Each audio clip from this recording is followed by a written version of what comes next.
según San Lucas. En aquel tiempo, cuando concluyó Jesús su discurso al pueblo, Jesús entró en Cafarnaúm.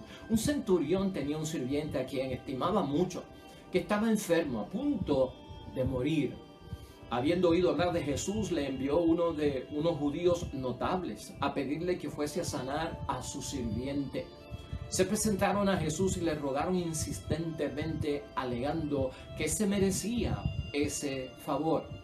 Ama nuestra nación y él mismo nos ha construido la sinagoga. Jesús fue con ellos. No estaba lejos de la casa cuando el centurión le envió unos amigos a decirle: Señor, no te molestes, no soy digno de que entres bajo mi techo. Por eso yo tampoco me consideré digno de acercarme a ti. Pronuncia una palabra y mi muchacho quedará sano, porque también yo tengo un superior y soldados a mis órdenes. Si le digo a este que vaya, va; al otro que venga, viene; a mi sirviente que haga esto, y lo hace. Al oírlo, Jesús se admiró y volviéndose dijo a la gente que le seguía: una fe semejante no la he encontrado ni en Israel. Cuando los enviados volvieron a casa, encontraron sano al sirviente. Lo proclamado, hermanos y hermanas, es palabra del Señor. De vuelta al tema de la fe, de vuelta también con casos conocidos de las Escrituras que nos enseñan muchísimo acerca del desarrollo de nuestra vida espiritual. Estamos hablando de la gran fe de un hombre pagano como el centurión, que hemos discutido aquí en otras ocasiones. Hoy nos vamos a enmarcar, hermanos y hermanas, en estas palabras que tiene el centurión ante Jesús el Señor, de encontrarse indigno de que el Señor vaya a su casa, e indigno de que el Señor responda a su petición de auxilio por una vida que está gravemente amenazada y en peligro de muerte. ¿Cómo es que este hombre consigue el favor de Dios? ¿Cómo es que este hombre, hermanos y hermanas, es capaz de superar su indignidad delante de nuestro Señor Jesucristo? Todo esto lo queremos ver brevemente hoy y discutirlo, hermanos y hermanas, porque a veces nos reconocemos indignos, a veces nos creemos que no somos merecedores de los favores de parte de Dios. A veces entendemos que no tenemos pues la santidad, o no tenemos la espiritualidad, o no tenemos la entrega necesaria para que Dios actúe en nosotros, y nos vamos a privar de un gran favor y una bendición de Él. ¿Cómo hacemos? Y por el otro lado, tener en cuenta también, porque hay momentos en que a veces lamentablemente solo acudimos a Dios cuando hay grandes pruebas. Ahí es que desarrollamos totalmente pues una entrega, una donación, una confesión total de la persona de Jesús, manifestamos la fe. Pero hermanos y hermanas, a veces después que pasa el peligro, después que todo cae en la normalidad, la intensidad y la madurez de nuestra fe huye, se fuga y escapa. ¿Qué son estos signos de qué para nuestra vida y qué significan? De eso vamos a estar hablando algo hoy en la palabra de Dios. Nos enfocamos también en el principio que vamos a utilizar durante la guía de la reflexión de la palabra, hermanos y hermanas. El centurión, verlo desde el punto de vista como el pagano que entiende que Jesús tiene el mismo poder de Dios. Este hombre centurión pagano romano entiende y ve que Jesús tiene el mismo poder de Dios y no lo pone en duda. Siempre este evangelio nos llama mucho la atención y es un evangelio de bendición para todos y cada uno de nosotros. Buscamos siempre el favor de Dios, buscamos siempre la bendición de Dios, y más todavía cuando una vida está amenazada y cuando una vida está en peligro de muerte. Hoy sería bueno que entendamos este evangelio poniéndonos nosotros en los zapatos de este hombre, y también pensando si tenemos a alguien en peligro de muerte, si tenemos a alguien enfermo, si tenemos a alguien, hermanos y hermanas, padeciendo de algún tipo de enfermedad terminal, o algún tipo de enfermedad, hermanos y hermanas, que hace sufrir mucho a la persona. Tal vez la persona está necesitando de la ayuda de nosotros para que nosotros oremos a Dios. Tal vez la persona tienen como que mucha esperanza en que los que están cerca de mí pueden orar por mí. Hay muchos de estos casos entre ustedes, hermanos y hermanas, hay muchos de estos casos entre nuestros conocidos, personas que están pasando por su momento donde la enfermedad parece dominar, amenazar, donde la enfermedad ha creado un desequilibrio, un desorden, amenaza con la seguridad, la estabilidad, con el futuro que habíamos programado, con la bendición que teníamos de tranquilidad, de gozo y esperanza. Son estos casos, hermanos y hermanas, a los cuales le tenemos que prestar atención, especialmente si tenemos a alguien sufriendo por algún tipo de enfermedad que consideramos que a veces la ciencia pues no puede dar con el remedio, con la solución, o no puede curar, o que a veces los tratamientos son demasiado fuertes, hermanos y hermanas, y es como llenar el cuerpo de unas terapias venenosas para poder tal vez alargar una vida un poco más antes de que conozca la muerte. Estos son los pensamientos que tenemos que tener, ¿sabes por qué? Porque la persona está esperanzada en que nosotros creemos en Dios. Porque la persona está esperanzada también en que nosotros podemos orar y que Dios nos va a escuchar. Y aquí lo que ocurre, hermanos y hermanas, que somos iglesia de intercesión. Somos iglesia donde Dios tiene en cuenta a aquellos que auxilian a los demás y no piden por ellos, sino piden por sus allegados, por sus hermanos, por sus hermanas, por sus hijos, por sus hijas, por un esposo, una esposa que pide por un esposo que pide por una esposa. Estas cosas las mira Dios. El centurión, hermanos y hermanas, no pedía para él. El centurión era romano, el centurión no era judío, el centurión no era un hombre que esperaba el Mesías y no tenía una fe desarrollada en Jesucristo como el representante de Dios y el guerrero de Dios que viene a liberar al pueblo y se cumple la profecía del Mesías en Jesús de Nazaret. Este hombre, hermanos y hermanas, está pidiendo por un sirviente que tenía fe en él, un sirviente que creía en él. Y este detalle de intercesión es el que nos tiene que llamar la atención, porque el centurión se encuentra indigno, no quiere dañar la petición, no quiere dañar la obra, no quiere que la petición del sirviente que quiere ser sanado se dañe, se trastoque, porque yo soy indigno, yo no soy judío. Y entonces si Jesús ve esto y ve aquello, entonces todo se va a tronchar y el muchacho se muere. Y están hablando bien de Jesús el Señor. Quiero que tengas esto en mente, porque este hombre pagano, hermanos y hermanas, este hombre centurión, entiende que Jesús tiene el mismo poder de Dios. Y eso es lo que nosotros tenemos que ver en este paso tan importante de un hombre pagano que se llena de fe, un hombre que alcanza la dignidad delante de Jesús.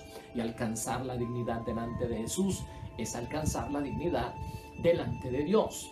Hermanos y hermanas, este hombre, el centurión, de lo que tenemos entendido, había agarrado como algo de admiración por parte de los judíos y se había ganado el aprecio y la estima de los judíos.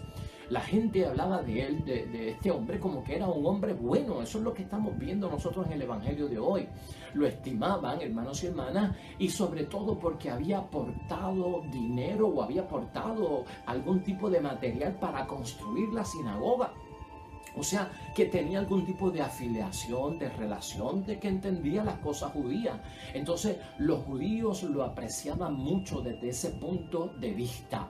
Y lo más importante aquí, no solamente ver que él aportó para la construcción de una sinagoga entre los judíos, sino que los judíos aceptaran el material o el dinero de parte de él, porque era un pagano, era un no creyente, era una persona impura, y los judíos no se mezclan con los paganos, no hacen amistad con la gente que es impura, y especialmente si creen otros dioses y son idólatras. O sea, aquí estaba pasando una serie de detalles, hermanos y hermanas, que cuando nosotros venimos a verlo, no ocurren por casualidad, sino por causalidad de algo providencial que viene por parte de Dios.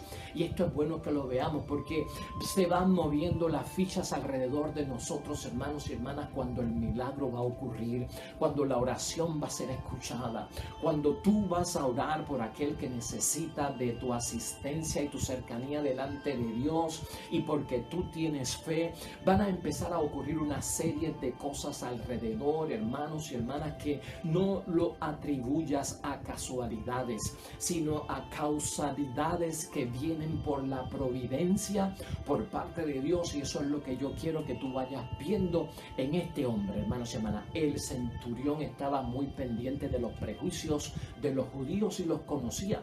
Por eso es que tiene una forma de actuar en torno a la situación de que no quiere él manchar lo bueno que quiere para su siervo. Fíjense cómo él siempre está pensando en el que está enfermo, en el que está en peligro de muerte. Yo no quiero dañarlo con lo que yo soy, que soy un pagano, que yo no soy una persona pura para ellos, que yo no soy de su raza, que yo no espero al Mesías. Soy un militar romano, es lo que piensa él, hermanos y hermanas. ¿Me hará caso Jesús a mí? Ahí comienza esto de la indignidad. Indignidad que a veces también nosotros pensamos, ¿me hará caso a mí Jesús al yo pedirle por mi esposo que está gravemente enfermo?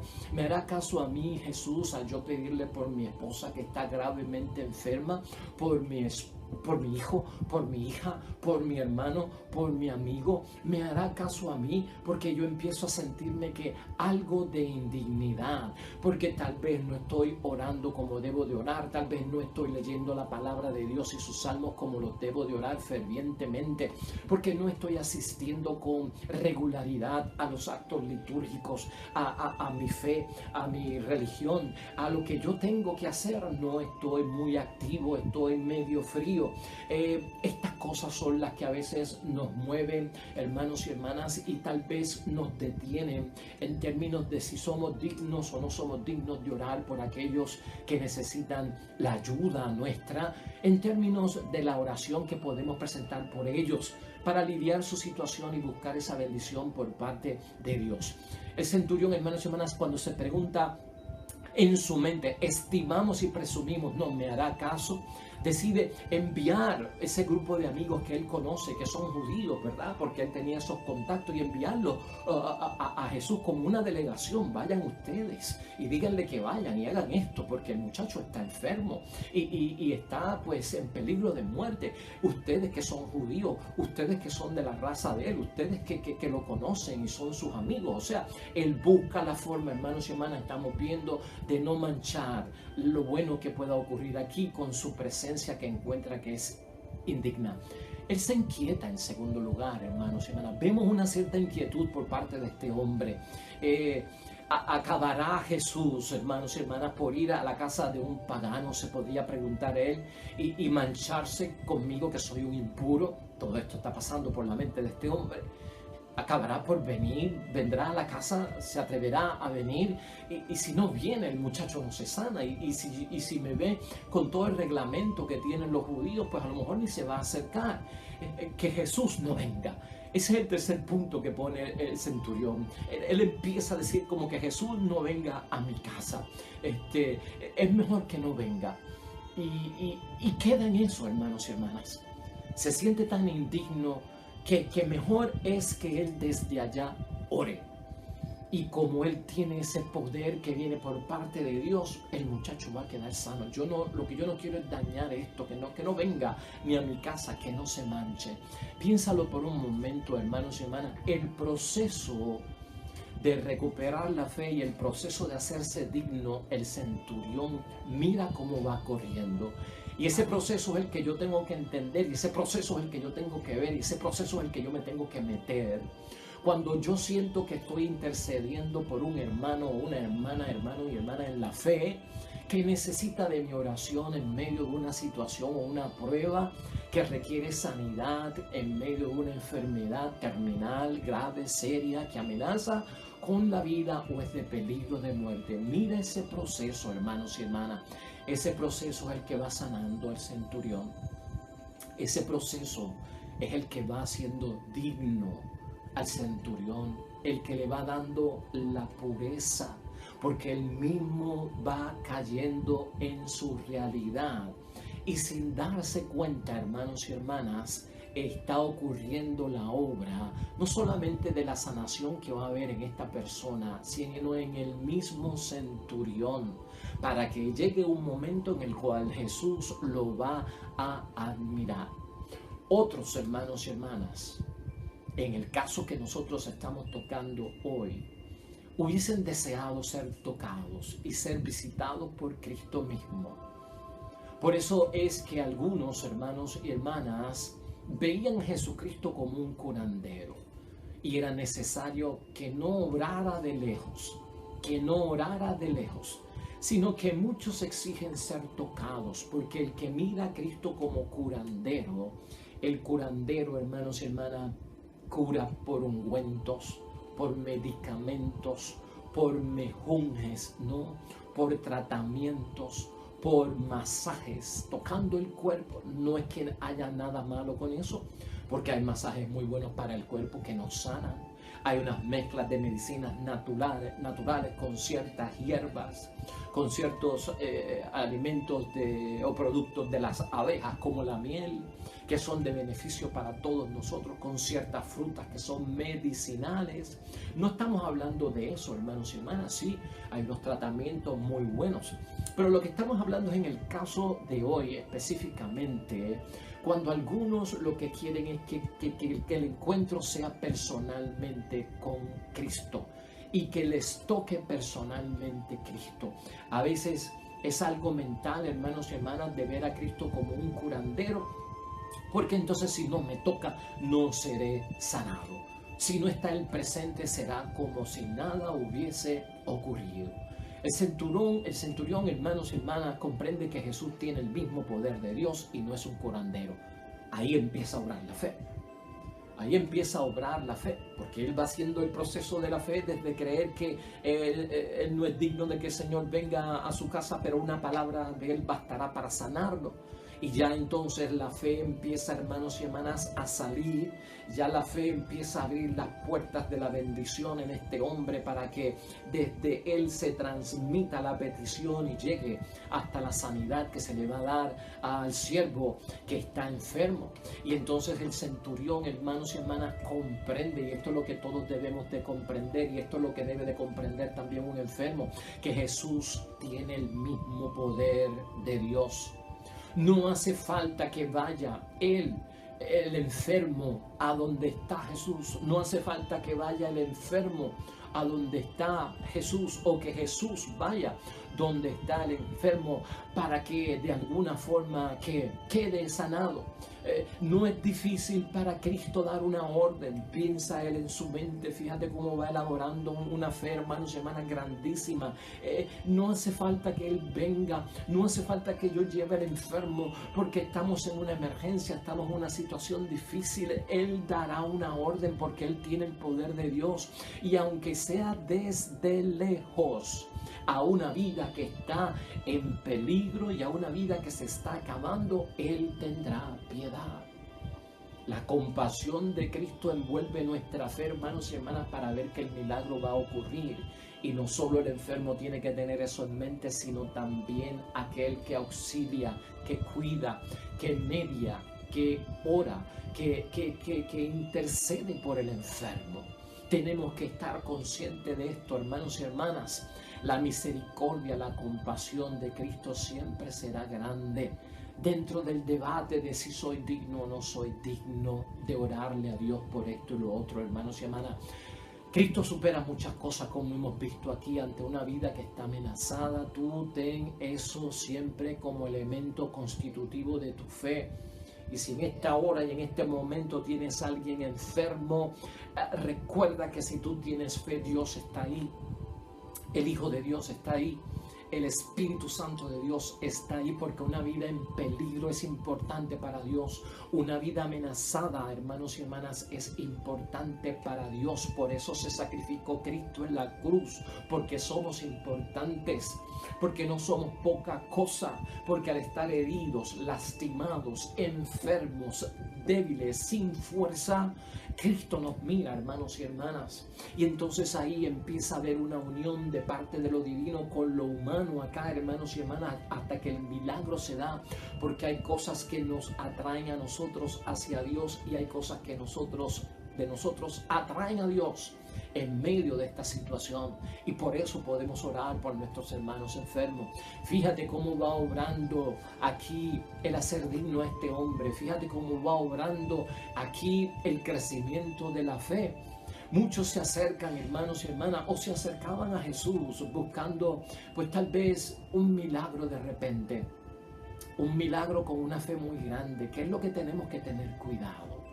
No, en este momento, hermanos, no veamos esto como que es el momento en que ahora sí que yo creo, porque la situación está apretada, porque es difícil lo que está ocurriendo, porque la enfermedad tiene un diagnóstico fatal, porque la enfermedad está diagnosticada como terminal, porque los médicos no pueden hacer nada más, pues ahora es que yo tengo que presentar lo mejor.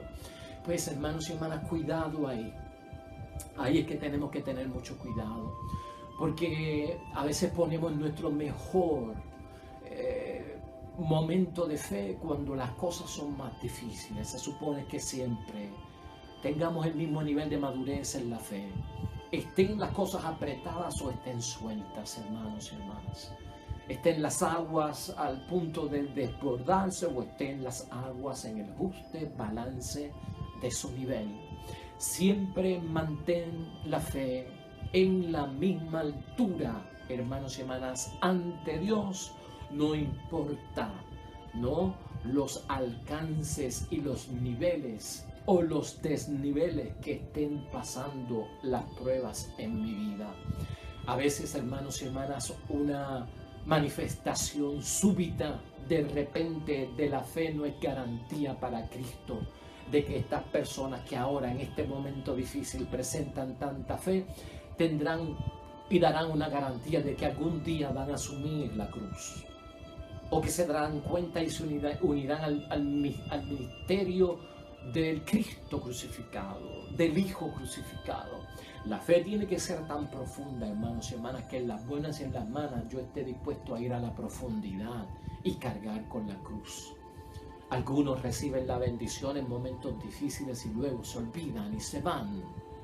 Luego de que hay la mejoría, luego de que hay la bendición, hermanos y hermanas, es triste ver como algunas personas que prometieron tantas cosas ya las olvidaron y no las cumplieron, mientras que Dios tiene buena memoria, no olvida y recuerda para siempre.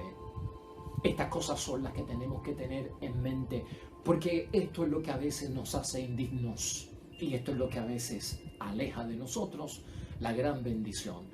Pero Cristo sigue mirando más allá. No te desanimes, lo que estamos diciendo es las precauciones que tenemos que tener, lo vigilante que tenemos que tener y que estar en ciertas situaciones, ¿no? Es importante, hermanos y hermanas, nosotros ocuparnos de esa parte. No ve a Jesús como curandero, hermanos y hermanas, nuestro amigo el centurión, sino que lo ve con todo ese poder divino.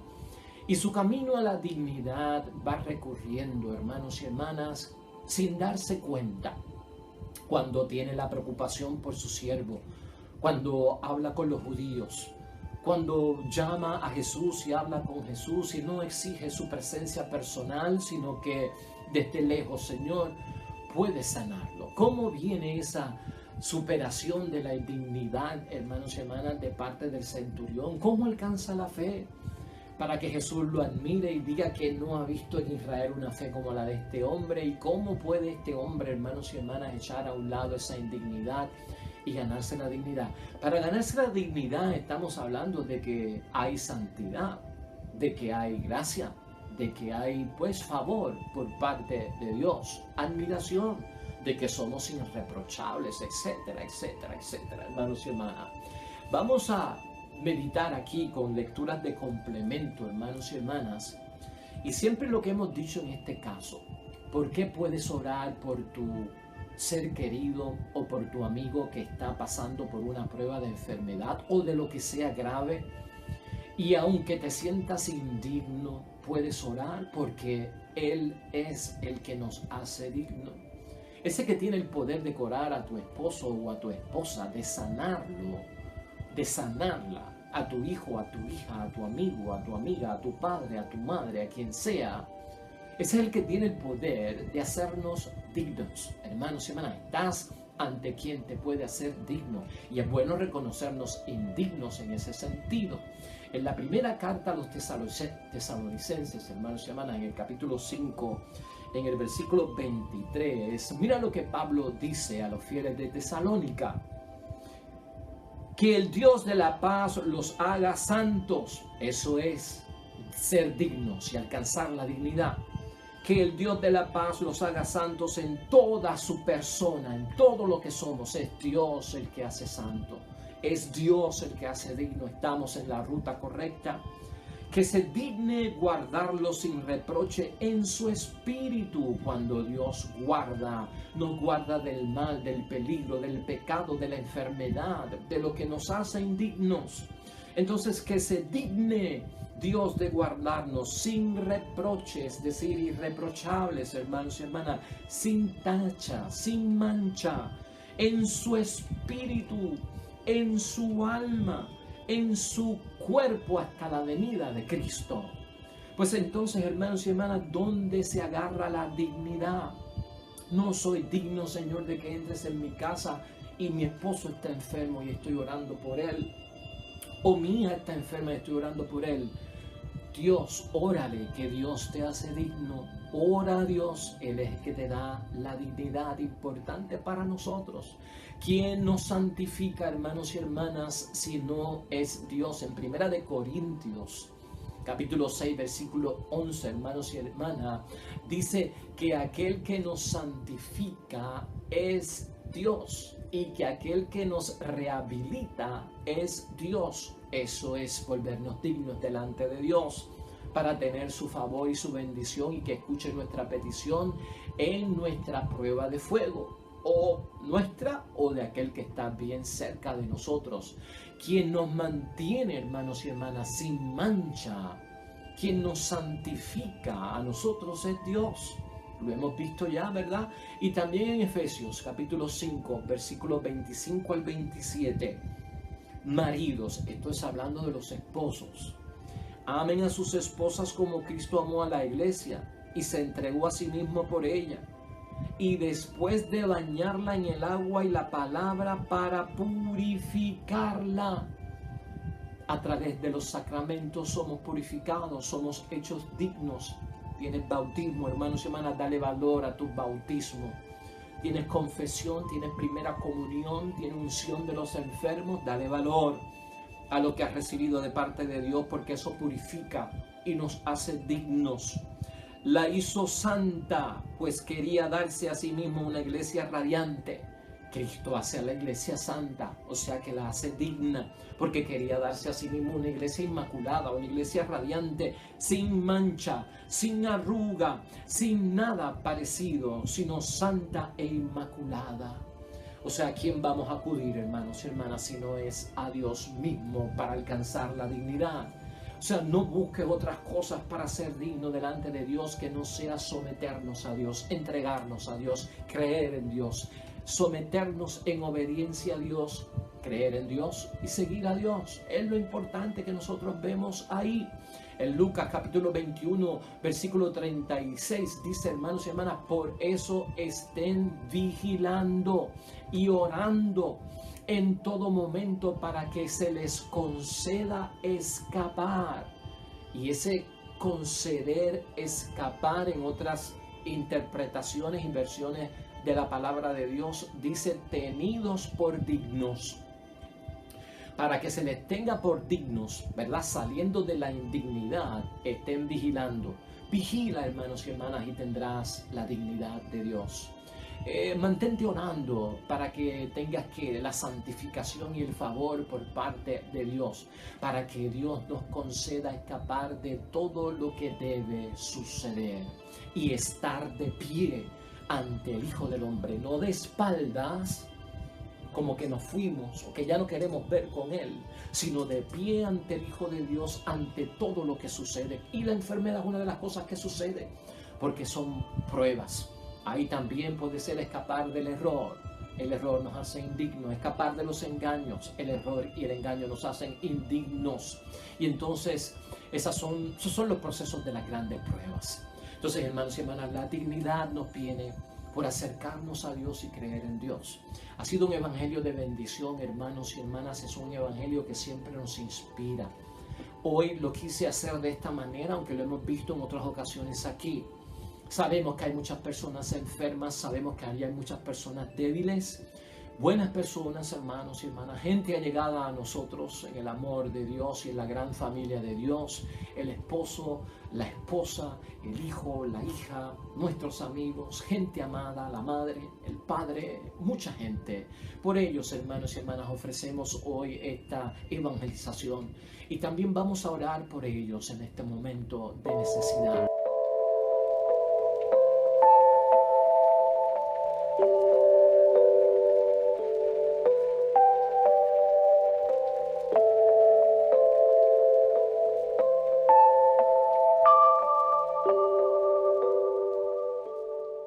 Pues hermanos y hermanas, hasta ahí llegamos nosotros con esta poderosa oración, porque es de Dios y viene de Dios. Dios te bendiga.